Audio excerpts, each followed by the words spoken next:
Hey everyone, Emma here, also known as 8vinyllow, bringing all of you my Record Store Day 2023 haul video. I ended up picking up 4 records, so I want to share with you all the records that I did end up picking up. I thought that overall the list of this year's Record Store Day was pretty solid. I felt like there was something for everybody, if not multiple things for everybody, every taste, every artist and band that each person enjoys. So I would say that this year was a pretty successful Record Store Day, and I probably could have picked up about 10 more records that caught my eye. But I did end up walking out with 4, and these were my I must get these records for my collection. So these are my must-haves, including one major want. I do miss the Cheap Trick Record Store Day releases. They were pretty consistent with the releases. They did the Epic Archives and then they did the live releases. They were pretty consistent with that for a while, but they haven't released anything for Record Store Day or Record Store Day Black Friday for the last few years. So that's kind of disappointing. But overall, I am very excited with my pickups. So we're going to jump right into it and we'll see what I picked up. First record that I ended up grabbing was the Billy Joel live at the Great American Music Hall 1975, Billy's historic 1975 San Francisco concert recording. I was huge into Billy Joel in my early teens, and I've always been a fan of his.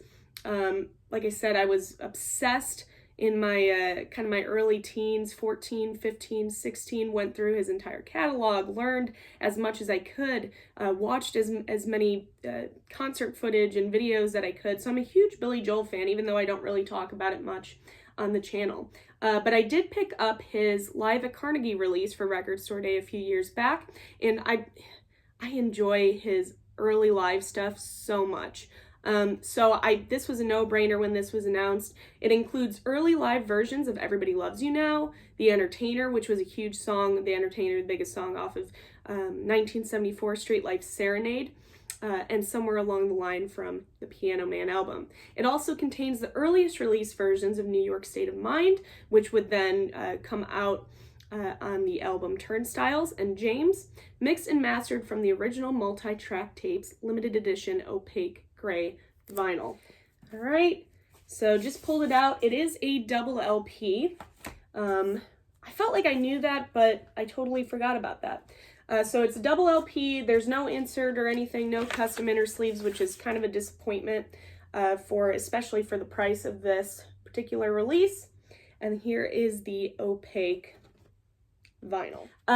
The set list real quickly I'll run through. So there's an introduction, then it jumps into Somewhere Along the Line, Roberta, The Mexican Connection, and Root Beer Rag. So a lot of songs coming off of Street Life Serenade. Then side B, James, band introductions, You're My Home, You Are So Beautiful, Everybody Loves You Now. Then side C, New York State of Mind, Benny and the Jets, Traveling Prayer, and Delta Lady. And then side D, The Entertainer, The Ballad of Billy the Kid. I love that song.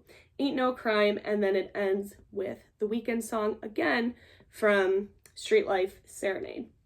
So I am very excited to dig into this recording. I believe, if I'm not mistaken, this live recording was released for the first time on vinyl in the Billy Joel vinyl collection box set that came out a year or 2 ago, but this is finally getting a standalone release for this Record Store Day. So I am pumped about this and cannot wait to dig into it. I also picked up the Record Store Day exclusive of Sunvault's new album, The Songs of Doug Sahm, Day of the Doug, tribute to Doug Sahm, great singer, songwriter, Texas musician, most notably from the band Sir Douglas Quintet. And this is, like I said, this is their new album that is released for the first time today on limited edition opaque green vinyl, and it says on the hype sticker limited to 3,000 copies. I thought that I saw on the website that there were a little less, but it doesn't matter. So Texas Tornado, Sir Douglas Quintet, Doug Sahm, Day of the Doug. I'm very excited about this new release.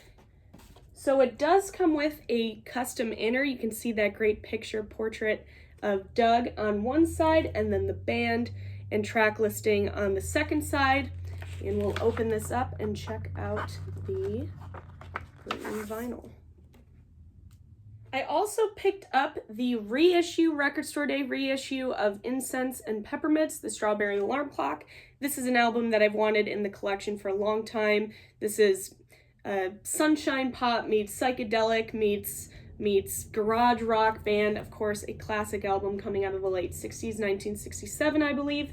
So they did reissue it. I knew I wanted to grab it because this is an album that to find in great condition, the cover, the vinyl for a decent price is becoming very, very difficult. So I did want to grab the reissue of this album. This is limited edition to 3,000 copies, and I got number 2,797 on this pink vinyl, opaque pink.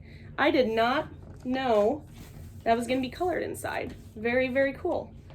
Nothing else, but yeah, no, great addition to the collection. I'm excited about that. Last but not least is the album that I was most excited for when the list came out, and that is Husker's Tonite Longhorn, the new live album release, Record Store Day exclusive, 2 LP, limited edition to 5,000 copies release of early material spanning from 1979 into 1980. There are 4 separate performances on here of the band at the Longhorn Bar in Minneapolis, Minnesota, which was, of course, an epicenter for punk music in the late 70s. And yeah, no, I was most excited about this release, and I knew that out of all the other releases, the entire list, that this was a must-have for the collection. So I'm so excited to dig into this early material, listen to songs that had never been released before, listen to live versions of songs that would later come out on later releases from this band. So I am pumped about this. Side A has songs from July 6, 1979. Side B has July 16th, 1980. Side C has September 25th, 1980. And Side D is September 25th, 1980 as well. So 4 separate performances, but I am so excited about this. All right, so here's the packaging. Beautiful packaging. This was the most expensive record out of the 4, but I think it's going to be worth it. This is a very nice heavy-duty cover. It does come with a gatefold. Looks like a bunch of liner notes in there and early pictures of the band. Custom inner sleeves with old concert posters, it looks like, which is very cool. Yeah, this is a beautiful set. Beautiful set. And then it's just on standard black vinyl.